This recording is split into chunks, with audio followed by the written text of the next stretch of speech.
தேவனின் பரிசுத்த நாமத்திற்கு மகிமை உண்டாவதாக. மீண்டும் உங்களோடு கூட தேவனுடைய வார்த்தையை கொடுப்பது மிகுந்த சந்தோஷம். இந்த நாளுக்கென்று நாம் திருப்பிக் கொள்வோம். 2 கொரிந்தியரின் புத்தகம் 1வது அதிகாரம் 20வது வசனத்தை எடுத்து நாம் தியானிக்கலாம். 2 கொரிந்தியர் 1:20 இப்படியாய் சொல்லுகிறது: எங்களால் தேவனுக்கு மகிமை உண்டாகும்படி தேவனுடைய வாக்குத்தத்தங்கள் எல்லாம் கிறிஸ்து இயேசுவுக்குள் ஆம் என்றும் அவருக்குள் ஆமேன் என்றும் இருக்கிறதே. இந்த இடத்துல ஒரு வார்த்தையை நாம் பார்க்கிறோம்.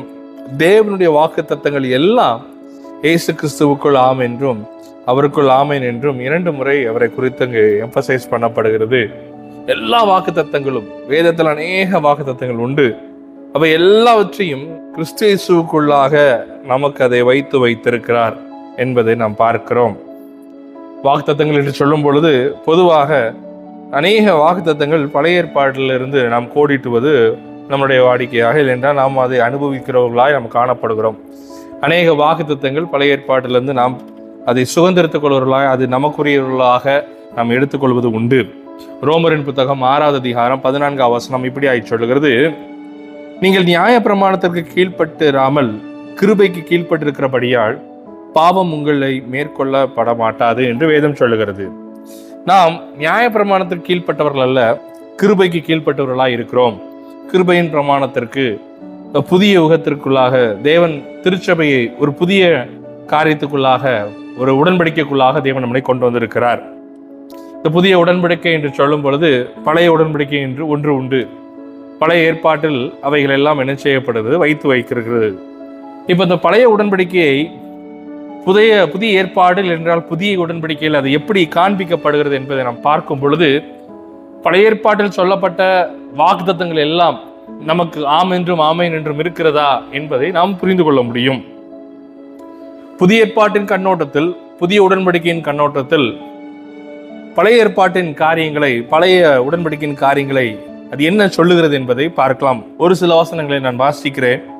கொலோசியர் 2:14 பழைய உடன்படிக்கையை குறித்து இப்படியாய் சொல்லுகிறது. கொலோசியர் 2:14: நமக்கு எதிரடையாகவும் கட்டளைகளாலும் நமக்கு விரோதமாகவும் இருந்த கையெழுத்தை குலைத்து அதை நடுவில் இராதபடிக்கு எடுத்து சிலுவையில் மேல் ஆணி அடைத்து என்று சொல்லப்படுகிறது. பழைய ஏற்பாட்டின் நியாய பிரமாணத்தை அங்கே என்ன செய்யப்படுகிறது, சொல்லப்படுகிறது. நமக்கு எதிரடையாக கட்டளைகளால் நமக்கு விரோதமாக இருந்த கையெழுத்தை குலைத்து போட்டு என்று வேதம் சொல்லுகிறது. கிறிஸ்து இயேசு சிலுவையிலே அதையெல்லாம் அவர் ஆணி அடித்து விட்டார். இல்லை என்றால் அதையெல்லாம் குலைத்து அந்த ஏற்பாடு, அந்த உடன்படிக்கையை அவர் அங்கே நிறைவேற்றி விட்டுகிறார் என்பதை பார்க்கிறோம். மீண்டும் புதிய ஏற்பாடு பழைய உடன்படிக்கையை குறித்து எபிரேயரின் புத்தகம் 8:13 சொல்லுகிறது. புது உடன்படிக்கை என்று அவர் சொல்லியிருக்கிறதுனாலே முந்தினதை பழையமையாக்கினார், பழமையானதும் நாள்பட்டதும் இருக்கிறது, உருவெழுந்து போக காலம் சமீபித்திருக்கிறது என்று வேதம் சொல்லுகிறது. புதிய உடன்படிக்கை என்று சொல்லும் பொழுது பழையவையாக மாற்றப்பட்டு விட்டது என்றும், அது நாள்பட அது உருவளந்து போகிறதாய் காணப்படுகிறது, ஸ்டார்ட் டு டிமினிஷ் என்பதை வேதத்திலே பார்க்கிறோம். எபிரேயர் 8:13 புதிய பழைய உடன்படிக்கையை குறித்து இப்படி சொல்லுகிறது. எபிரேயர் 10:9 சொல்லுகிறது: தேவனே உம்முடைய சித்தத்தின்படி செய்ய இதோ வருகிறேன் என்று சொன்னார். 2வதை நிலைநிறுத்துவதற்கு 1வதை நீக்கி போடுகிறார் என்பதை பார்க்கிறோம். 2வது என்று அங்கு சொல்லப்படுகிறது. 2வது நிலைநிறுத்த, புதிய உடன்படிக்கையை நிலைநிறுத்த அவர் என்ன செய்யறார், 1வது நீக்கி போடுகிறார் என்பதை அங்கே பார்க்கிறோம். 2 கொரிந்தியர் புத்தகம் 3வது அதிகாரம் 7, 9, 11 வசனத்தை நம்ம வாசிக்கும் பொழுது அவை பழைய உடன்படிக்கையை குறித்தும் நியாயப்பிரமாணத்தை குறித்தும் அது எப்படி சொல்லுகிறது என்பதை நாம் பார்க்கலாம். எழுத்துகளினால் எழுதப்பட்டு கற்களில் பதிந்திருந்த மரணத்துக்கு ஏதுவான ஊழியத்தை செய்த மோசேயினுடைய முகத்திலே மகிமை பிரகாசிக்க உண்டானபடியால் இஸ்ரவேல் புத்திரர் அவன் முகத்தை நோக்கி பார்க்க கூடாது இருந்தார்களே. ஆக்கினி தீர்ப்பு கொடுக்கும் ஊழியம் மகிமை உள்ளதா இருந்தால் நீதியை கொடுக்கும் ஊழியம் அதிக மகிமை உள்ளதா இருக்குமே. மோசேயின் மூலமாக செய்யப்பட்ட ஊழியம், மோசே மூலமாக சொல்லப்பட்ட காரியங்கள் அவைகளே மகிமையா இருக்கும் என்று சொன்னால், கிறிஸ்து இயேசுவினால் கொடுக்கப்பட்ட அந்த புதிய கிருபையின் பிரமாணம், புதிய உடன்படிக்கை அதிக மகிமையா இருக்குமே. 2 கொரிந்தியர் 3:11 சொல்லுகிறது: அன்றியும் ஒளிந்து போவதே மகிமை உள்ளதா இருந்தாதானால், அப்படின்னா பழைய ஏற்பாடு பழைய உடன்படிக்கை ஒளிந்து போகிறதா இருக்கிறது என்று புதிய ஏற்பாடு சொல்லுகிறது. நிலை நிற்பது அதிக மகிமை உள்ளதா இருக்குமே, இந்த பழைய உடன்படிக்கை அது ஒளிந்து போவதாகவே காணப்படுகிறது. அதை ஏற்படுத்தினது தேவன் தானே. அதை ஏன் ஏற்படுத்தினார் என்றால், பிந்தினதான ஒரு மகிமை வருவதற்கும் கிறிஸ்துவை முன்னிறுத்துவதற்கும் அவர் அந்த காரியங்களை எல்லாம் செய்து வருகிறார். எல்லா பழைய ஏற்பாட்டு புத்தகங்களை நீங்கள் பார்ப்பீர்கள் என்று சொன்னால் ஏதோ ஒரு வகையிலே கிறிஸ்துவை அது வெளிப்படுத்துகிறதாகவே இருக்கும். இப்பொழுது வாசித்த மோசை குறித்து நாம் வாசிக்கும் பொழுது கூட தேவனாய கர்த்தர் மோசையின் இடத்துல சொல்லுவார், உண்மை போல ஒரு தீர்க்கதரிசியை உன் சகோதரர் மத்தியில் நான் உண்டாக்குவேன். அவர் வருவார், அவர் என் வார்த்தையை பேசுவார், அதற்கு கீழ்ப்படியாமல் போவார்கள் என்று சொன்னால் நான் நியாயம் விசாரிப்பேன் என்று அன்று மோசையின் இடத்துல சொல்வது உண்டு. தாவீதின் இடத்திலும் சொல்வது உண்டு. தாவீது அதை கோடிட்டு காட்டினதும் உண்டு. சங்கீதம் 110 பார்ப்பேன் என்றால் அது அழகாய் சொல்லப்படுகிறோம். அதே வசனத்தை இயேசு கிறிஸ்துவும் பரிசேயரிடத்துல நியாய ஆசாரிகளிடத்துல சொல்லும் பொழுது அவர்கள் அதன் பின்பு அதை குறித்து எதுவும் பேசக்கூடாதபடி அதையெல்லாம் அவர் அந்த வார்த்தையை சொல்லி அவர் நினைச்சார் நிறைவேற்றுகிறவராய் காணப்படுகிறார். எனக்கு அருமையான தேவனுடைய பிள்ளையே, எல்லாமே கிறிஸ்துவை காண்பிக்கிறதா இருக்கிறது. எல்லா வாக்குத்தத்தங்களும் கிறிஸ்துவுக்குள்ளாக ஆம் என்றும் ஆமேன் என்றும் இருக்கிறது என்பதை நாம் கவனித்துக் கொண்டிருக்கிறோம்.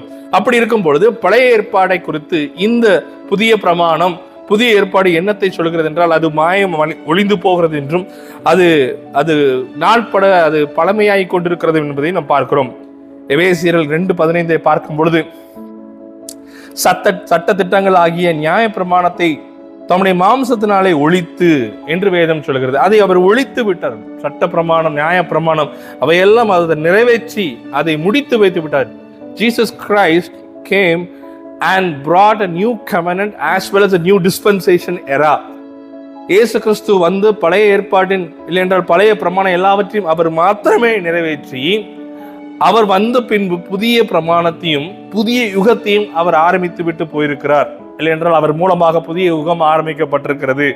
இது பரிசுத்த ஆவியின் யுகமாய் காணப்படுகிறது. ரோமரின் புத்தகம் 7வது அதிகாரம் 4-6 கூட நாம் வாசிக்கலாம். அப்படி போல என் சகோதரரே, நீங்கள் மரித்தவர்களிலிருந்து எழுந்த கிறிஸ்து என்னும் வேறொருவர்களாகிய தேவனுக்கென்று கனி கொடுக்கும்படி கிறிஸ்துவின் சரீரத்தினாலே நியாய பிரமாணத்துக்கு மரித்தவர்கள் ஆனீர்கள் என்று வேதம் சொல்லுகிறது. நியாய பிரமாணத்துக்கு மரித்தவர்கள் ஆனீர்கள். You are dead to law. 7:6 சொல்லுகிறது, இப்பொழுதோ நாம் பழமையான எழுத்தின்படி அல்ல, பழைய பிரமாணத்தின்படி அல்ல, புதுமையான ஆவியின்படி ஊழியம் செய்யத்தக்கதாக நம்மை கட்டியிருந்த நியாய பிரமாணத்துக்கு நாம் மரித்தவர்களாகி அதினின்று விடுதலையாக்கப்பட்டிருக்கிறோமே. தேவன் அதிலிருந்து நம்மளை விடுதலையாக்கி வைத்திருக்கிறாரே. ரோமர் கதவும் எழுதும் பொழுது சொல்லுகிறார், விசேஷமாக அநேக யூதர்கள் இருந்தார்கள், புறஜாதியாரும் இருந்தார்கள். அங்கே பவுல் சொல்லும் பொழுது சொல்லுகிறார், அவர் உங்களை விடுதலையாக்கி இருக்கிறாரே. அப்படி இருக்கும் பொழுது கலாத்தியர் 2:4-5-11 வாசிக்கலாம். கிறிஸ்து இயேசுவுக்குள் நமக்கு உண்டான சுவாதீனம் உளவு பார்த்து நம்மை நியாய பிரமாணத்திற்கு அடிமையிலாகும் பொருட்டாக பக்க வழியாக நுழைந்த கள்ள சகோதரர்கள் நிமித்தம் அப்படி ஆயிற்று. சுசேஷத்தின் சத்தியம் உங்களிடத்தில் நிலைத்திருக்கும்படி நாங்கள் ஒரு நாளிகை ஆகிலும் ஒரு மொமெண்ட் கூட அவர்களுக்கு கீழ்ப்படிந்து இணங்கவில்லை. கலாத்தியர் 2:11 பார்க்கும் பொழுது அதே அதிகாரத்தில், மேலும் பேதுரு அந்தியோகியாவுக்கு வந்தபோது அவன் மேல் குற்றம் சுமந்ததினால் நான் முகமுகமாய் அவனோடு எதிர்த்தேன். அவ்வளவு அழகா சொல்லுகிறார். ஒரு மொமெண்ட் கூட, ஒரு நாளிகை கூட நாங்க பழைய காரியத்துக்கு நாங்கள் விட்டு கொடுக்காதபடி உண்மையது என் சபையை கட்டுவேன் என்று பேதுருவிடத்துல சொல்லும் பொழுது அவன் போய் பரிசுத்த ஆவியானவர் பெந்தேகோஸ்தினால் ஊற்றப்பட்ட பிறகு அவன் பிரசங்கிக்கிறான். 3000 பேர் 5000 பேர் சேர்த்து கொண்டே இருக்கிறார்கள். அப்படிப்பட்ட ஒரு பெரிய காரியத்தை செய்ததான பேதுரு, அவன் இந்த கலாத்தியர் புத்தகத்திலே பவுல் இதை குறித்து கோடிட்டு சொல்கிறாரு, அவன் சற்று விலகின பொழுது குற்றம் சுமந்ததினாலே நான் அவனை கடிந்து கொண்டேன், முகமுகமாய் அவனோடு எதிர்த்தேன் என்று வேதம் சொல்லுகிறது. அப்படி என்றால் என்ன? பழைய உடன்படிக்கை, பழைய காரியங்கள், பழைய முறைமைகளின்படி நாம் வாழாதபடி தேவன் புதிய காரியத்தை, ஒரு விடுதலையான கிருபையின் பிரமாணத்தை நமக்கு கர்த்தர் கொடுத்திருக்கிறார் என்பதை இதன் மூலமாக நம்ம என்ன செய்யறோம்னா பார்க்கிறோம். பழைய துருத்தியை புதிய துருத்தியில் என்ன செய்ய மாட்டார்கள், ஊற்ற மாட்டார்கள் என்பதை நமக்கு எல்லாருக்கும் தெரிந்த வசனமே. ஆனால் இந்த நாளில் என்ன ஒரு காரியம் என்று சொன்னால், புதிய ஏற்பாட்டின் சபையோ பழைய ஏற்பாட்டின் முறைமையிலேயே வாழ்ந்து வருகிறார்கள். நாம் பார்த்தோம், பழைய ஏற்பாட்டின் காரியங்கள் புதிய ஏற்பாடு சொல்லுகிறது, புதிய உடன்படிக்கையின் மூலமாக அதை பார்க்கும் பொழுது அது மறைந்து போகிறதா இருக்கிறது. இது புதிய யுகத்தை கர்த்தர் வைத்திருக்கிறார். மாம்சமான யாவர் மேலும் ஆவியை ஊற்றுவேன் என்று சொன்னார். என் ஊழியக்காரன் மேலும் ஊழியக்காரி மேலும் என்னுடைய ஆவியை ஊற்றுவேன் என்று கர்த்தர் சொன்னாரே, அது இந்த யுகத்துல தானே கர்த்தர் செய்து வந்திருக்கிறார். எனக்கு அருமையான தேவனுடைய பிள்ளையே, இப்படி இருக்க அவையில் உள்ள வாக்குத்தத்தங்கள் எல்லாம் நமக்கு சொந்தமா இருக்குமோ என்பதை சற்று பார்க்கலாம். இதை புரிந்து கொள்வதற்கு 5 காரியங்களாக நாம் பிரித்துக் கொள்ளலாம். ஒன்று, வாக்குத்தத்தம் என்று சொல்லும் பொழுது ஒரு 5 வகையான வாக்குத்தத்தங்கள் பழைய ஏற்பாட்டின் மூலமாக நம்ம பார்க்கலாம். இல்லைன்றால் புது ஏற்பாட்டையும் சேர்த்தாலும் ஒரு 5 வகையான வாக்குத்தத்தங்கள். உதாரணத்துக்கு ஃபர்ஸ்ட் திங் பார்த்தீங்க அப்படின்னா, பர்சனலைஸ்ட் ப்ராமிஸ், தனி பயனாக்கப்பட்ட இல்லைன்னா தனித்துவமான தனிநபருக்காக சொல்லப்பட்ட ஒரு வாக்குத்தத்தம். வாக்குத்தத்தம் என்று சொன்னாலே நமக்கு முதல்ல ஞாபகம் வருகிறது நம்ம ஆபிரகாம் தான். ஆதியாகமத்தின் புத்தகம் 12வது அதிகாரத்தை நீங்கள் வாசிப்பீர் என்றால் 3ஆம் வசனம் சொல்கிறது, உன்னை ஆசீர்வதிக்கிறவரை நான் ஆசீர்வதிப்பேன், உன்னை சபிக்கிறவர்களை நான் என்ன செய்வேன், சபிப்பேன், பூமியில் உள்ள வம்சங்கள் எல்லாம் உனக்குள் ஆசீர்வதிக்கப்படும் என்றார்.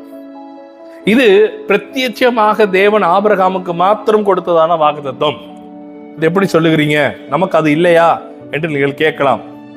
அங்கே சொல்லப்படுகிறது, உங்களை ஆசீர்வதிக்கிறவரை அவர் ஆசீர்வதிக்கிறார், யாராவது உங்களை சபிச்சா அவர் சபிக்கிறார் அப்படின்னு ஒரு காரியத்தை பழைய ஏற்பாட்டில் வைத்திருந்தார். ஆனால் புதிய ஏற்பாடுக்கு நீங்கள் வரும்பொழுது இயேசு கிறிஸ்துவை நமக்கு முன் அடையாளமாக இருக்கிறார். அவர் என்ன செய்கிறார்? லூக்கா 23:34 சொல்லுகிறது, அப்பொழுது இயேசு, பிதாவே, இவர்களுக்கு மன்னியும், தாங்கள் செய்கிறது இன்னதென்று அறியாமல் செய்கிறார்கள். A role model and the Lord Jesus Christ. நமக்கு முன் உதாரணமாகவும் நம்முடைய ஆண்டவராகிய இயேசு கிறிஸ்து நமக்கு முன் காரியத்தை ஒன்று சொல்லிட்டு போறாரு. என்ன அப்படின்னா, இவர்கள் செய்வது நீங்க மன்னிங்க அப்படிங்கிறாரு. சரி, அது மாத்திரம் அல்ல, நீங்க அதே லூக்கா நற்செய்தி நூல் 6வது அதிகாரம் 28ஆம் வசனம் சொல்லுகிறது, உங்களை சபிக்கிறவர்களை ஆசீர்வதியுங்கள், உங்களை நிந்திக்கிறவர்களுக்காக ஜெபம் பண்ணுங்கள் என்று வேதம் சொல்லுகிறது. The Lord God has brought the church into a new dispensation and in the place in a higher level or higher glory. தேவனாகிய கிறிஸ்து இந்த பூமியில வந்து திருச்சபையை ஒரு புதிய யுகத்திலும் மகிமையான ஒரு ஸ்தானத்திலும் அவர் ஏற்படுத்தி வைத்து விட்டார். பழைய ஏற்பாடுல ஆபிரகாம்கிட்ட கர்த்தர் சொன்னார், உன்னை யார் சபிக்கிறார்கள் நான் அவனை சபிப்பேன். ஆனால் இங்கே சொல்லப்படுகிறது, உன்னை யாராவது சபிப்பார்கள் என்று சொன்னால் நீங்கள் அவர்களை ஆசீர்வதியுங்கள், நீங்கள் அவர்களுக்காக ஜெபியுங்கள் என்று வேதம் சொல்லுகிறது. இயேசு கிறிஸ்து அவர் அப்படித்தானே செய்து போனார். அவரை நிந்தித்தவர்களை, அவரை ஏளனமாய் செய்தவர்கள் எல்லாரையும் அவர் ஆசீர்வதித்தார். வேதம் சொல்லுகிறது, பேதுரு அவரை சபிக்க ஆரம்பித்தான் என்று வேதம் சொல்லுகிறது. 3 முறை மறுதலிக்கும் பொழுது இயேசுவானவர் அவன் சபிக்க ஆரம்பித்தான். ஆனால் அதே பேதுருவை அவன் அணைத்துக் கொண்டு திருச்சபையின் அவன் மேலே தேவன் ஸ்தாபித்தார். புதிய ஏற்பாடின் காரியம் வேறு. அந்த ஆசீர்வாதம் ஆபிரகாம் கை கொடுக்கப்பட்ட பிரத்யேகமான ஒரு காரியமாக இருக்கிறது. மிஷினரி ஊழியங்கள் இல்லைன்னா மிஷினரி ஸ்தாபனங்கள், மிஷினரி எடுத்துக்கொண்டு சொன்னீங்கன்னா, முதல் மிஷினரி என்று சொன்னால் பவுலுக்கெல்லாம் முன்னாடி ஆபிரகாம் தான். 12வது அதிகாரத்திலே அவர் இருப்பார். கர்த்தர் அவனை அவ்வளவு அழகாய் பாதுகாத்து வந்தார். சாராள் அங்கே போகும் பொழுது, அபிமெலேக்கு இவர்கள் எல்லாம் அது மேல வரும் பொழுது, அந்த காரியங்கள்லாம் வரும் பொழுது தேவன் அவன் அழகாய் பாதுகாத்தார். ஆனால் இதே திருநாட்டில், இந்த இந்திய திருச்சபை, இந்த இந்திய திருநாட்டில் எத்தனை மிஷனரிகள் தங்கள் ஜீவனை கொடுத்திருக்கிறார்கள். கிரகாம் ஸ்டெயின்ஸ் அவரை குடும்பத்தோடு எரித்தார்கள். தேவன் அங்கே ஆபிரகாமை பாதுகாத்தார். புதிய ஏற்பாடுல அந்த காரியங்களை பார்க்க முடியாது. ஒருவேளை பாதுகாக்கலாம், பாதுகாக்கிறவங்களோ இல்லையோ, வாழ்வது ஒரு வாழ்க்கையா. பவுல் இப்படியா சொல்லுகிறான், கிறிஸ்து எனக்கு ஜீவன், சாவு எனக்கு ஆதாயம். அதான் புதிய ஏற்பாடின் உடன்படிக்கையா இருக்கிறது. ஆபிரகாம் நாட்கள்ல பாதுகாப்பு, சந்தோஷம், உலக பிரமாண ஆசீர்வாதம் மாத்திரமே. எலியேசர் தன் ஆபிரகாமை குறித்து இப்படியா சொல்கிறார், என் தேவனாய கர்த்தர், என் கர்த்தர் எஜமானனை அநேக கழுதைகளும் ஆடு மாடு இவையெல்லாம் வைத்து என்னை ஆசீர்வதித்திருக்கிறார். அநேக வேலைக்காரர்கள், வெள்ளி பொண்ணு இவைகளினால் என் தேவன், என்னுடைய தேவன் எஜமானனை ஆசீர்வதித்திருக்கிறார். அது பழைய ஏற்பாட்டின் ஆசீர்வாதம். இப்பொழுதோ புதிய ஏற்பாட்டில் கிறிஸ்து இயேசுவுக்குள்ளாக உங்களையும் என்னை உன்னதங்களை கர்த்தர் ஆசீர்வதித்து வைத்திருக்கிறார் என்று எபேசியரின் புத்தகம் சொல்லுகிறது. முதல் காரியை பார்த்தோம், வாக்குத்தத்தம் தனிநபருக்கான இரண்டாவது ஒரு தேசத்துக்காகவோ இல்லைன்ற ஒரு தனிப்பட்ட ஒரு காரியத்திற்காக, ஒரு ட்ரைபுக்காக அவர் என்ன செஞ்சிருக்கலாம் சொல்லியிருக்கலாம். உபாகமத்தின் புத்தகம் 4வது அதிகாரத்துக்கு நாம் போவோம் சொன்னா 27ஆம் வசனம் 31ஆம் வசனத்தை வாசிக்கலாம். கர்த்தர் உங்களை புறஜாதிகளுக்குள்ளே சிதறடிப்பார், கர்த்தர் உங்களை கொண்டு போய் விட போகிற ஜாதியினிடத்தில் கொஞ்சம் ஜனங்களாய் மிந்தி இருப்பீர்கள். 31ஆம் வசனம் சொல்கிறது, உன் தேவனாய் கர்த்தர் இரக்கமுள்ள தேவனாய் இருக்கிறபடியால் அவர் உன்னை கைவிட மாட்டார், உன்னை அழிக்க மாட்டார், உன் பிதாக்களுக்கு தாம் ஆணையிட்டு கொடுத்த உடன்படிக்கை மறக்கவும் மாட்டார். அதாவது அவர் என்ன சொல்றாருன்னா, தேவன் கொடுக்குற கானான் தேசத்துல நீங்க போய் இருக்கும் பொழுது அவரை மறந்து அவர் சொன்ன கற்பனைகளையும் கட்டளைகளையும் நீங்கள் எடுத்து கொள்ளாமல் அந்த உடன்படிக்கையை நீங்கள் பாத்திரமா இராதபடி நீங்கள் இருக்கும் பொழுது தேவன் உங்களை என்ன செய்வார், பாபிலோனின் கைகள் என்ன செய்வார், ஒப்பு கொடுப்பார். அப்படி நீங்கள் அங்கே போய் அங்கே இருக்கும் பொழுதும் கூட மீண்டும் தேவனை நீங்கள் நோக்கி பார்ப்பீர்கள். அப்பொழுது மீண்டும் உங்களுக்கு இந்த தேசத்தை தேவன் என்ன செய்வார், கொடுப்பார். அன்னைக்கு சிதறடிக்கப்பட்டவர்கள் பின்பு 1948 அவர்கள் சேர்த்து கொள்ளப்பட்டார்கள். ஒரு புது தேசமாக, இஸ்ரவேல் என்ற தேசமாக அது உருவாக்கப்பட்டது. சரித்திரம் அது உண்மையாக சொல்லப்படுகிறது. எனக்கு அருமையான தேவனுடைய பிள்ளையே, இப்ப இந்த வாக்குத்தத்தத்தை நீங்களும் நானோ இல்லை என்று சொன்னால் எத்தனையோ பக்கத்துல நம்ம நாட்டில் இருக்கிறதான ஸ்ரீலங்கால சில ஆண்டுகளுக்கு முன்பதாக போர்க்காலத்துல நிறைய யூரோப் கண்ட்ரீஸ்ல போய் தஞ்சம் அடைந்தார்கள். நிறைய தமிழர்கள், சிங்கள தமிழர்கள் அங்க போய் தஞ்சம் அடைந்தார்கள். இந்த வார்த்தையை அவர்கள் எடுத்துக்கொண்டு தேவன் எங்களுக்கு புதிய தேசத்தை தருவார் என்று சொல்வது அது ஏற்புடையா இருக்காது. அது அவர்களுக்கு கொடுக்கப்பட்ட வாக்குத்தத்தம். ஒருவேளை திபெத்தியர்கள் இங்கே அநேகர் தஞ்சம் புகுந்து இருக்கிறார்கள். அவர்கள் எங்களுக்கு கர்த்தர் ஒரு புதிய தேசத்தை இல்லை என்றால் அந்த திபெத்து தேசத்தை எங்களுக்கு என்று அதை நாம் எடுத்துக்கொள்ள முடியாது. இந்த நாட்களில் பார்க்கும் பொழுது உலகமெங்கிலும் போய் நற்செய்தி அறிவிங்கள் என்று வேதம் சொல்லுகிறது. உலகமெங்கிலும் போய் கலிலேயாவில், முதலாவது எருசலேம்ல, யூதேயாவில், கலிலேயாவில், அப்புறம் முடிவு பெறுந்தேன் உலகத்தின் எல்லா இடங்களிலும் பிதா குமாரன் பரிசுத்தாவின் நீங்க ஞானஸ்தானம் கொடுங்கள். கிறிஸ்து உடையவர்கள் தங்களுக்கு என்று ஒரு சொந்த தேசம் அல்ல, எல்லாமே தேவனுடைய ராஜ்யமாக மாற வேண்டும் என்கிறதான ஒரு சிந்தையோடு நாம் வாழ வேண்டும். எனக்கு ஒரு தனி தேசத்தை தாரும், தனி இடத்தை தாரும், அது அல்ல. தேவன் உங்களுக்கு காண்பிக்கிற இடத்துல தேவன் உங்களுக்கு சொல்லுகிற இடம் தானே மிஷனரி ஸ்தலமாக இருக்கிறது. அதுதான் உங்க தேசமே. நீங்கள் கர்த்தருக்கென்று வைராக்கியமாய் கொடுத்த தரிசனத்துக்கு நிலைநிற்பீர்கள் என்று சொன்னால் அந்த ஊழியத்தை மகிமையாய் நிறைவேற்றிவிட்டு ஜனங்களுக்கு அது முன்பதாக அது மகிமையா இருக்குதோ இல்லையோ, கர்த்தருக்கு முன்பதாக உண்மையா இருக்கும் என்று சொன்னால் தேவன் அதை மகிமைப்படுத்துகிறவராய் இருக்கிறார். மூன்றாவது காரியம் பார்க்கிற பொழுது ஒரு யுகத்தின் அடிப்படையில் சில வாக்குத்தத்தங்களை கொடுத்திருப்பார். நம்ம எல்லாருக்கும் தெரியும், ஏசாயா தீர்க்கதரிசன புஸ்தகம் 11வது அதிகாரம் 6-9 வசனம் வாசிப்பீங்கன்னு சொன்னீங்கன்னா அங்கே சொல்லப்படுகிற ஒரு சில காரியங்கள் உங்களுக்காக நான் வாசிக்கிறேன்.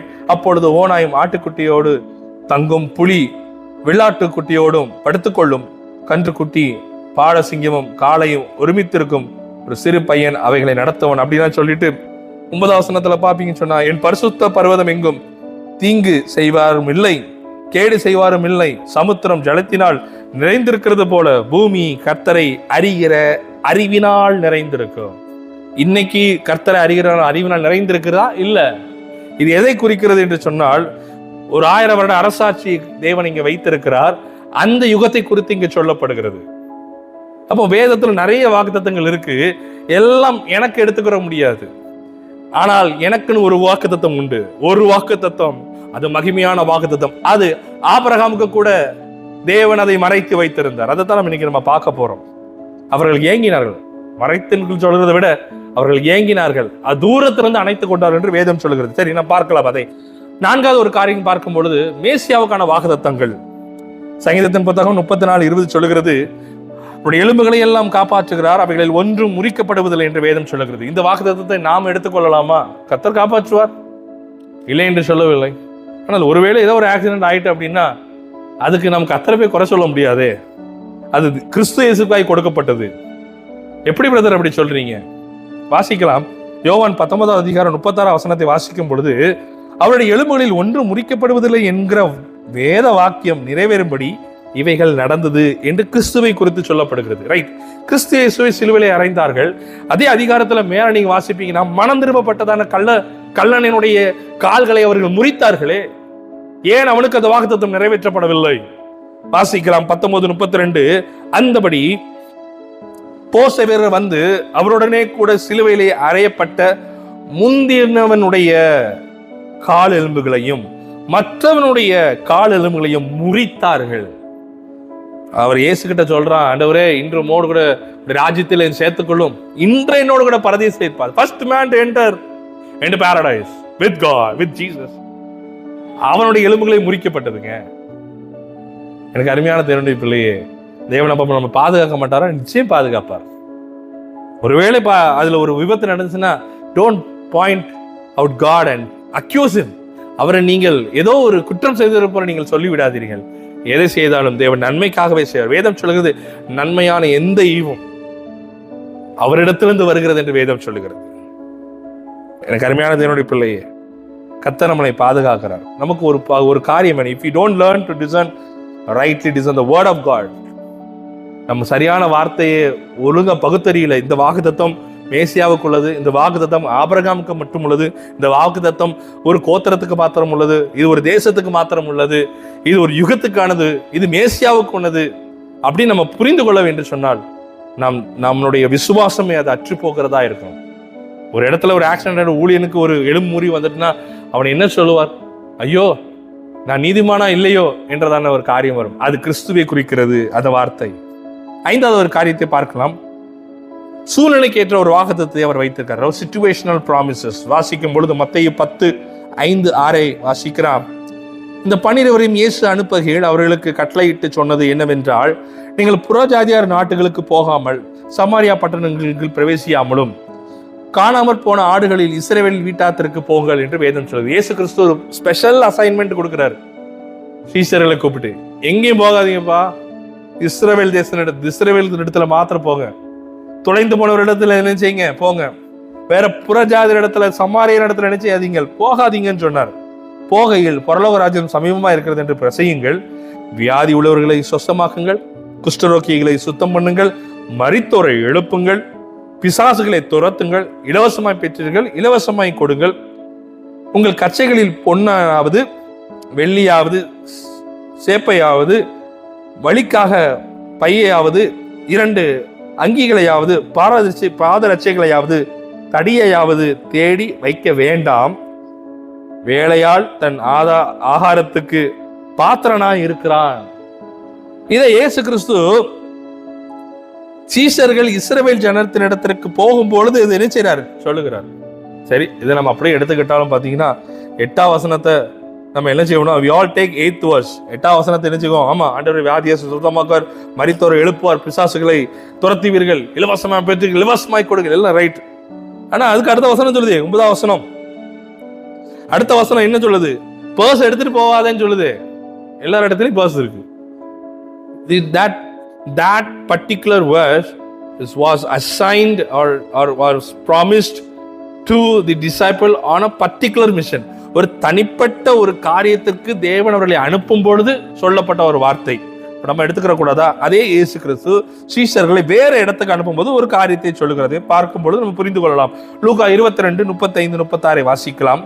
பின்னும் அவர் அவர்களை நோக்கி, நான் உங்களுக்கு பணப்பையும் சாமான் பையும் பாதரட்சைகளையும் இல்லாமல் அனுப்பின போது ஏதாயினும் உங்களுக்கு குறைவாய் இருந்ததோ என்றார். அவர்கள் ஒன்றும் குறைவாய் இருந்ததில்லை என்றார்கள். அதற்கு அவர், இப்பொழுதோ முதல்ல வேற காரியம், இப்பொழுதோ இப்ப வேற ஒரு காரியத்தை சொல்லுகிறேன். பணப்பையும் சாமான் பையும் உடையவன் அவைகளை எடுத்துக்கொள்ள கடவன். முதல்ல சொன்னா அதெல்லாம் கொண்டு போக கூடாது. இப்ப சொல்றது எடுத்துக்கொள்ள கடவன். பட்டயம் இல்லாதவன் தன் வஸ்திரத்தை விற்று ஒன்றை கொள்ள கடவன். பட்டயம் இல்லைன்னா எடுக்க சொல்லுகிறார். So, அப்ப நான் பட்டயத்தோட போகலாமா? No, that is for a different thing. தேவன் அந்த நபருக்கு, அந்த சீஷர்களுக்கு குறிப்பிட்ட மிஷனுக்காக அவர்களை அனுப்பினார். நமக்கு வேற ஒரு காரியத்தை வைத்திருக்கிறார். ஒவ்வொருவருக்கும் ஒரு தரிசனத்தை வைத்திருக்கிறார். மாம்சமான யாவர் மேல் ஆவி ஊற்றப்பட்ட பிறகு கர்த்தர் உலகமெங்கிலும் போய் சீஷராக்குங்கள் என்று வேதம் சொல்லுகிறது. எனக்கு அருமையான தேவனுடைய பிள்ளையே, எல்லா வாக்குத்தத்தங்களையும் நாம் அப்படியே என்ன செய்ய முடியாது, எடுத்துக்கொள்ள முடியாது. சில நேரங்கள்ல அவ்வப்போது பேதுரு போன்று இல்லை என்றால் பவுலை போன்ற வகைகளை வைத்து மரித்தவர்களை உயிரோடு என்ன செஞ்சார்கள், எழுப்பினது உண்டு. ஆனா எல்லா நேரங்களிலும் அதை எழுப்பணும்னு அவசியம் இல்லை. அவ்வப்போது அங்கங்கே ஏதாவது ஒரு நபர்களை வைத்து அது காரியங்களை செய்வார். ஆனால் அந்த வாக்குத்தத்தங்களை எடுத்துக்கொண்டு நான் இப்பொழுது ஒரு மனிதனை உயிரோடு எழுப்ப வேண்டும் என்கிற சொல்லுகிற காரியங்கள் எல்லாம் தேவனுக்கு உகந்ததான ஒரு காரியம் அல்ல. அது கட்டளைகளாய் அல்ல. இது எப்படிதான் செய்ய வேண்டும் என்று அல்ல. கர்த்தர் செய்யக்கூடியவர். ஆனால் தட்ஸ் a different thing. செய்ய முடியாதவர்கள் அவரால் செய்யக்கூடும், எல்லாம் செய்ய முடியும். ஆனால் அது ஒரு டாக்டரினாக, ஒரு உபதேசமா எடுத்துக்கொண்டு இது இப்படித்தான் செய்ய வேண்டும் என்றதான காரியம் இந்த வேதத்திலே சொல்லப்படவில்லை. பவுலை நீங்கள் எடுத்துக்கொண்டீர்கள் என்று சொன்னால் அப்போஸ்தலர்களுடைய நடபடிகள் 18வது அதிகாரம் 9-10 வசனத்துல பாத்தீங்கன்னா அவர் சொல்லுவார், நீ தைரியமா பேசு, உனக்கான ஒரு ஜனத்தை நாங்க என்ன செஞ்சிருக்கேன் வைத்திருக்கிறேன். கொரிந்துல அவர் பேசும்பொழுது என்ன செய்வார் சொல்லுவார். ஆனா அப்போஸ்தலர்களுடைய 22வது அதிகாரம் 17-18 வரும்போது எருசலேம்ல பார்த்து சொல்லுவார். எருசலேம்ல அவர் இருக்கும்போது சொல்லுவார், இங்க இருக்காது, நீ கிளம்பி சீக்கிரம் போ, quick, he said to me. இங்கிலீஷ்ல எப்படி இருக்கு, leave Jerusalem immediately because they will not accept your testimony. ஆனா அதே இது நீங்க 18ல பாத்தீங்கன்னா, நீ தைரியமா இந்த ஜனத்துக்கு பேசு என்று அங்கே கொரிந்த சபையார் என்றால் கொரிந்து பட்டணத்துல பவுலுக்கு அவர் ஆண்டவர் கட்டளையிடுகிறதை பார்க்க முடியுது. எனக்கு அருமையான தேவனுடைய பிள்ளையே, அப்போ தேவன் கொடுக்கிற வாக்குத்தத்தம் சில சூழ்நிலைக்கு தக்கதாகி மாறுறது. அப்ப ஒரு 5 வகையான வாக்குத்தத்தங்களை பார்த்தோம். முதல்ல பார்த்தோம், கிறிஸ்தேசுக்குள் எல்லா வாக்குத்தங்களும் ஆம் என்றும் ஆமென் என்றும் இருக்கிறதே. அது எப்படி நான் புரிந்து கொள்ள அப்படிங்கிறதுக்கு பழைய ஏற்பாடை குறித்து புதிய ஏற்பாடு என்ன சொல்லுகிறது, பழைய உடன்படிக்கை குறித்து புதிய உடன்படிக்கை என்ன சொல்கிறது என்பதை பார்த்தோம். அது ஒளிந்து போகிறது, மறைந்து போகிறதா இருக்கிறது என்பது புதிய காரியத்தை கொண்டு வந்திருக்கிறார் என்பதை பார்த்தோம். பழைய ஏற்பாடு சொல்ல வாக்குத்தத்தங்கள் எல்லாம் ஒரு 5 விதமான காரியங்களை பார்த்தோம். ஒரு தனிநபருக்காக அது சொல்லப்பட்டது, ஒரு தேசத்துக்காக, ஒரு ட்ரைபுக்காக சொல்லப்பட்டதாக இருக்கும், மேசியாவுக்காக சொல்லப்பட்டதாக இருக்கும், ஒரு தொனி யுகத்துக்காக சொல்லப்பட்டதாக இருக்கும் என்பதை பார்த்தோம். ஒரு சூழ்நிலைக்கு தக்கதாய் சொல்லப்பட்டதெல்லாம் போல காணப்படும். ஆனால் இந்த வசனம் ஏன் அப்ப நமக்கு சொல்லுகிறது? மீண்டுமாய் வாசிக்கிறேன். 2 கொரிந்தியர் 1:20, எங்களால் தேவனுக்கு மகிமை உண்டாகும்படி தேவனுடைய வாக்குத்தத்தங்கள் எல்லாம் இயேசு கிறிஸ்துவுக்குள் ஆம் என்றும் அவருக்குள் ஆமென் என்றும் இருக்கிறது. The promise in Christ is repeated twice. 2 முறை சொல்லப்படுகிறது, 2 முறை. அது என்ன இன் கிரைஸ்ட், கிறிஸ்துவுக்குள்லாம் என்ன அப்படின்னா மீட்பின் வாக்குத்தத்தம். இந்த மீட்பின் வாக்குத்தத்தம் தான் உங்களுக்கும் எனக்கும் உரியது. That is the promise. அதைத்தான் நீங்க பார்க்க போறோம். எனக்கு ஒரு வாக்குத்தத்தம் உண்டுங்க. புதிய புதிய புதிய ஏற்பாடு திருச்சபைக்கு ஒரு வாக்குத்தத்தம் உண்டு. அது மகிமையான வாக்குத்தத்தம். முதல் காரியம் அது என்ன அப்படின்னா மீட்பின் வாக்குத்தத்தம். The promise of eternal life. வாசிக்கலாம். தீத்துவின் புத்தகம் 1 அதிகாரம் 1-3 வசனத்தை வாசிக்கும் பொழுது விளங்கிக் கொள்ளலாம். தேவனுடைய ஊழியக்காரனும் இயேசு கிறிஸ்துவினுடைய அப்போஸ்தலனுமாகிய பவுல் பொதுவான விசுவாசத்தின்படி உத்தம குமாரனாகிய தீத்துவுக்கு எழுதுகிறதாவது, பிதாவாக தேவனாலும் நம்முடைய இரட்சகராகிய கர்த்தராகிய இயேசு கிறிஸ்துவினாலும் கிருபையும் இரக்கமும் சமாதானம் உண்டாவதாக. பொய்யுரையாத தேவன் ஆதி காலம் முதல் நித்திய ஜீவனை குறித்து வாக்குத்தத்தம் பண்ணி, ஆதி காலம் முதல் அப்படின்னா என்ன? In the beginning, before the beginning, ஆதி காலம் முதல் உலகம் தோன்றுவதற்கு முன்பதாகவே தேவன் அதை வைத்து இருந்தார். அது என்னையா வாக்குத்தத்தம்? அது கிறிஸ்துவின் மீட்பு என்கிற வாக்குத்தத்தம். The eternal life, நித்திய ஜீவனை குறித்ததான ஒரு வாக்குத்தத்தம் கிறிஸ்துவுக்குள் இருக்கிறது. அறிவும் விசுவாசம் தேவனால் தெரிந்து கொள்ளப்பட்டவர்களுக்கு உண்டாகும்படி since the beginning the promise of eternal life is the promise. இந்த நித்திய வாக்குத்தத்தத்தை, இந்த உடன்படிக்கை ஆபிரகாமுக்கு செய்தாரே அந்த வாக்குத்தத்தம் அல்ல, கிறிஸ்துவுக்குள்ளாக அது ஆதி முதலாக இருக்கிறது. பிஃபோர் த கிரியேஷன், தேவன் உருவாகுவதற்கு முன்னதாக கர்த்தர் அதை ஏற்படுத்தி வச்சிருக்கிறாருங்க. அதைத்தான் கர்த்தர் இந்த நாள்ல புதிய ஏற்பாடு திருச்சபைக்கு கொடுத்திருக்கிறார். மீட்பின் வாக்குத்தத்தம். அந்த மீட்புல முதல் விஷயம் என்னன்னா, எனக்கு நித்திய ஜீவனை நிச்சயமாய் தந்திருக்கிறார். இரண்டாவது, நமக்கு ரட்சிப்பை கொடுத்திருக்கிறார். 1 யோவான் 5:13 சொல்லுகிறது, உங்களுக்கு நித்திய ஜீவன் உண்டா என்று நீங்கள் அறியவும், தேவகுமாரனுடைய நாமத்தின் மேல் நீங்கள் விசுவாசமா இருக்கவும், தேவகுமாரனுடைய நாமத்தின் மேல் விசுவாசமா இருக்கிற உங்களுக்கு இவைகளை எழுதியிருக்கிறேன். இது முதல் சொல்லப்பட்ட வாக்குத்தத்தின் தொடர்ச்சியாக ரட்சிப்பை குறித்து எபிரேயரின் புத்தகம் 11:13 சொல்லுகிறது. இவர்கள் எல்லாரும் யாரெல்லாம் 11வது அதிகாரத்துல பெரிய சாம்பியன்ஸ் எல்லாம் இருப்பாங்களே, இவர்கள் எல்லாரும் வாக்குத்தத்தம் பண்ணப்பட்டவர்களை அடையாமல், ஆபிரகாம், ஈசாக்கு, யாக்கோபு, கிதியோனு, சிம்சோனு, பெரிய பெரிய ஜாம்பவான்கள் அடையாமல் தூரத்திலே அவைகளை கண்டு நம்பி அணைத்து கொண்டு பூமியின் மேல் தங்களை அந்நியரும் பரதேசியுமாய் என்று அறிக்கையிட்டு விசுவாசத்தோட மரித்தார்கள். அடையாமல் என்று சொல்லப்பட்டிருக்கு. என்னையா அடையல? ஆபிரகாமுக்கு ஆண்டவர் வாக்குத்தத்தம் கொடுத்தாரு, உனக்கு ஒரு குமாரனை கொடுப்பேன். அவனு பெற்றுக்கொண்டானே 100 வயதுல. அப்புறம் என்ன அடையாமல் எழுதப்பட்டிருக்கு?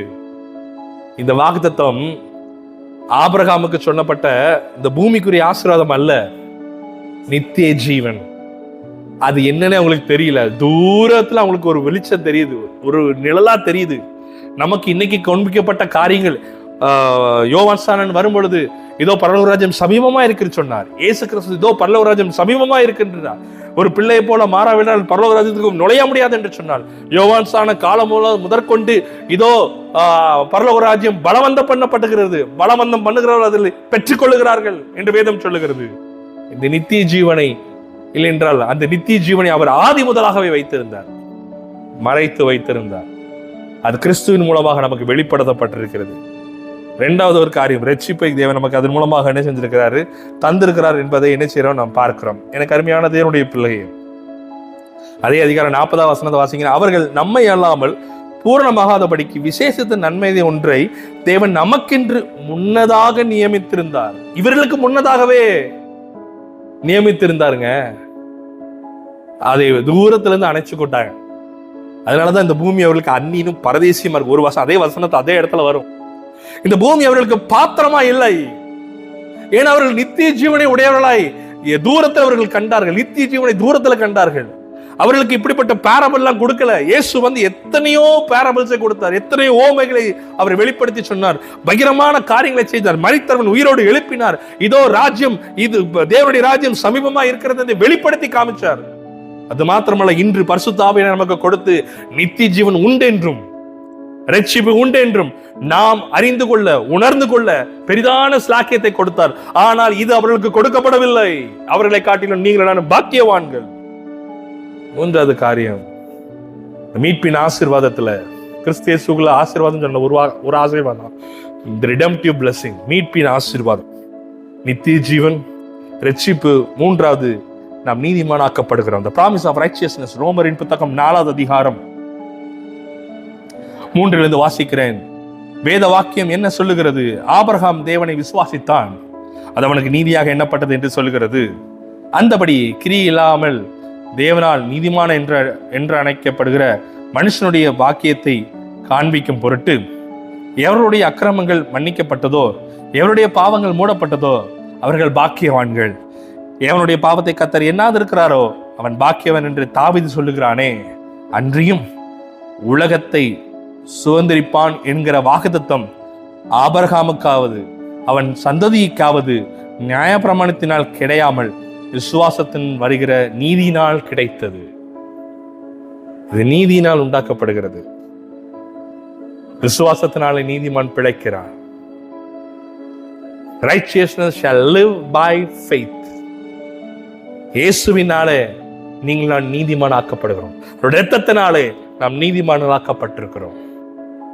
4வது காரியம், இயேசு கிறிஸ்துவுக்குள் நமக்கு ஒரு இளைப்பாறுதல் உண்டு, பூமியிலும் உண்டு, மேலையும் உண்டு.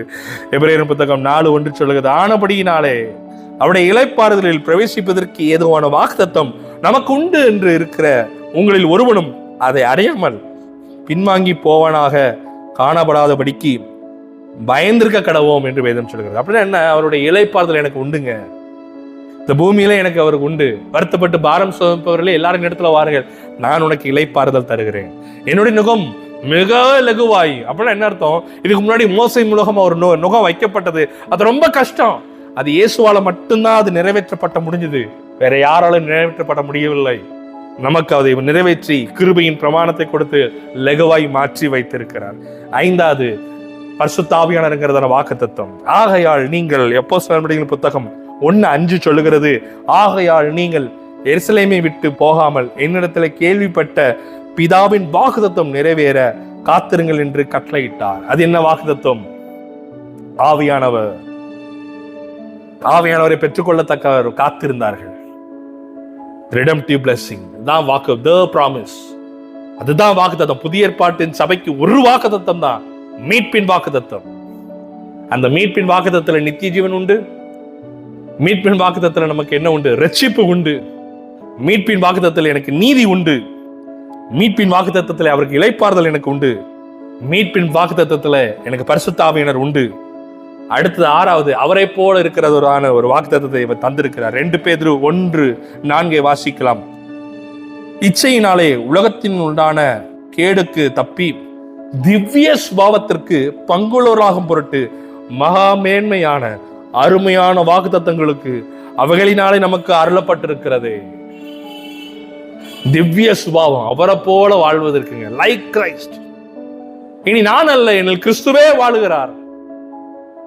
அவரை போல, கிறிஸ்துவை போல நீங்களும் நானும் மாறுகிறதான ஒரு பெரிய பாக்கியத்தை, வாக்குத்தத்தத்தை கொடுத்திருக்கிறார். இது ஆபிரகாமை காட்டிலும் மேன்மையான ஒரு வாக்குத்தத்தம்.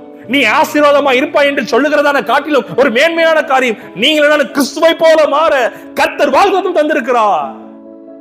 நீ இடம் கொண்டு பெருகுவாய் என்று சொல்லுகிற வாக்குத்தத்தத்தை காட்டிலும் வானத்தையும் பூமி உண்டாக்கின சர்வ வல்லமையுள்ள தேவனை போல மாறுகிறதான உன்னத அனுபவத்தை கர்த்தர் தருகிறார். That's the promise. இதெல்லாம் மாயை மறைந்து போகவிடும். தேவன் இந்த பூமியில கொடுக்கிறது எல்லாம் பூமியோடு போகும். அவரை போல மாறுகிறது. What a wonderful thing. What a glorious thing. மகிமையான ஒரு காரியம். அது அவர்களுக்கு கொடுக்கப்படவில்லை. நீங்கள் சொல்லுகிறீர்களே ஆபிரகாம் பெரியவர், பெரிய ஆசீர்வாதம், கிறிஸ்து ஆபிரகாம் எனக்கு உண்டு என்று சொல்லுகிறீர்களே, அதை காட்டிலும் கிறிஸ்து உங்களுக்கு மேன்மையான காரியத்தை வைத்திருக்கிறார். அந்த வாக்குத்தத்தம் கூட கலாத்தியரால் சொல்லப்பட்ட காரியம் கூட அது ஆவியை குறித்து சொல்லப்படுகிறது. 7வது காரியம், அவருக்குள் எனக்கு ஒரு பெரிய செக்யூரிட்டி வைத்திருக்கிறாருங்க. ஒரு நிச்சயத்தை வச்சிருக்கிறார், பாதுகாப்பு வச்சிருக்கிறாருங்க. யோவான் எழுதின நற்செய்தியின் புத்தகம் 10வது அதிகாரம் 27-29 வரைக்கும் வாசிக்கும் பொழுது, என் ஆடுகள் என் சத்தத்தைக்கு செவி கொடுக்கிறது, நான் அவைகளை அறிந்திருக்கிறேன், அவைகளை எனக்கு பின் செல்லுகிறது, நான் அவைகளுக்கு நித்திய ஜீவனை கொடுக்கிறேன், அவைகள் ஒரு காலம் கெட்டு போவதில்லை, ஒருவனும் அவைகளை என் கையில் இருந்து பறித்துக் கொள்வதில்லை. எஸ், இதெல்லாம் வாக்குத்தத்தம். அவரை போல மாறுதெல்லாம் வாக்குத்தத்தம். அவர் சொல்லுகிறார், ஒருத்தரையும் அவர்கிட்ட இருந்து பறித்து கொள்ள முடியாது. அடுத்து சொல்லுகிற பிதாவினிடத்துல இருந்தும் பறித்துக் கொள்ள முடியாது. 29வது வசனம் சொல்றது, அவைகளை எனக்கு தந்த என் பிதாவில் எனக்கு தந்த என் பிதா எல்லாரிலும் பெரியவராய் இருக்கிறார், அவைகளை என் பிதாவின் கையிலிருந்து பறித்துக் கொள்ள ஒருவனாலும் கூடாது, நானும் பிதாவும் ஒன்றாயிருக்கிறோம், ஒருவரும் பறித்துக் கொள்ள முடியாது. அது ஒரு அழகான பாடியிருப்பார், பறித்து கொள்ள முடியாதுங்க. அழகான ஒரு பாடல். என்ன வாக்குத்தத்தம்! அவரிடத்துல நம்ம இருக்கிறோங்க. நம் கிறிஸ்து இயேசுக்குள்ளாக பரிசுத்தாவின் முத்திரையாய் வைத்திருக்கிறார். ஒருவராலும் ஒன்றும் செய்ய முடியாதுங்க. நாம் அவரால் மீட்கப்பட்டிருக்கிறோம். மீட்பின் வாக்குத்தத்தம், அதுதான் புதிய ஏற்பாடு திருச்சபைக்கு இருக்கிற வாக்குத்தத்தம். மீட்பின் வாக்குத்தத்தம், promise in Christ. 8வது பார்க்கும் பொழுது கடைசியாக the promise of resurrection.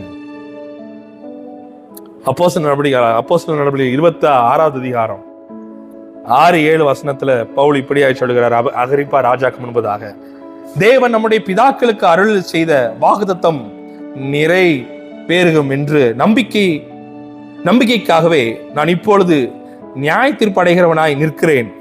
இரவும் பகலும் இடைவிடாமல் ஆராதனை செய்து வருகிற நம்முடைய 12 கோத்திரத்தாரும் அந்த வாக்குத்தத்தம் நிறைவேறும் என்று நம்பி இருக்கிறார்கள். அகிரிப்பா ராஜாவே, அந்த நம்பிக்கை நிமித்தம் தானே யூதர்கள் என் மேல் குற்றம் சாட்டுகிறார்கள் என்று சொல்லி அடுத்த வசனத்துல பார்க்கணும் என்று சொன்னால் உயிர்த்தெழுதலை குறித்து அவர் சொல்லுகிறார். உயிர்த்தெழுதல் ஒரு பெரிய வாக்குத்தத்தம்ங்க. கிறிஸ்து மாத்திரம் உயிர்த்தெழுந்திருக்கிறார், வேற ஒருவரும் உயிர்த்தெழவில்லை. ஒரு காலம் உண்டு, அப்பொழுது மனிதர்கள் முதலாவது உயிர்த்தெழுவார்கள், பின்பு நாமும் அவரோடு கூட நாம் எழும்பி போர்வர்களாய் காணப்படுவோம். எனக்கு அருமையான தேவனுடைய பிள்ளையே, 8 காரியங்களை வைத்திருக்கிறார். 8 வாக்குத்தத்தங்கள். மீட்பின் வாக்குத்தத்தத்தின் மூலமாக நித்திய ஜீவனை கர்த்தர் வைத்திருக்கிறார். 8 வாக்குத்தத்தங்கள். 1, இயேசு கிறிஸ்துவின் நிமித்தம், மீட்பின் வாக்குத்தத்தின் நிமித்தம் எனக்கு நித்திய ஜீவன் உண்டு, ரட்சிப்பு உண்டு. அவர் நீதிமான என்னை கர்த்தர் மாற்றுகிறார். அவரை போல என்னை கர்த்தர் என்ன செய்கிறார்? மாற்றுகிறவராய் காணப்படுகிறார். அவருக்குள் எனக்கு என்ன இளைப்பாறுதல் உண்டு, பரிசுத்தாவினர் உண்டு, அவரை போல மாற்றுகிற அனுபவம் உண்டு, ஒரு பெரிய பாதுகாப்பு உண்டு.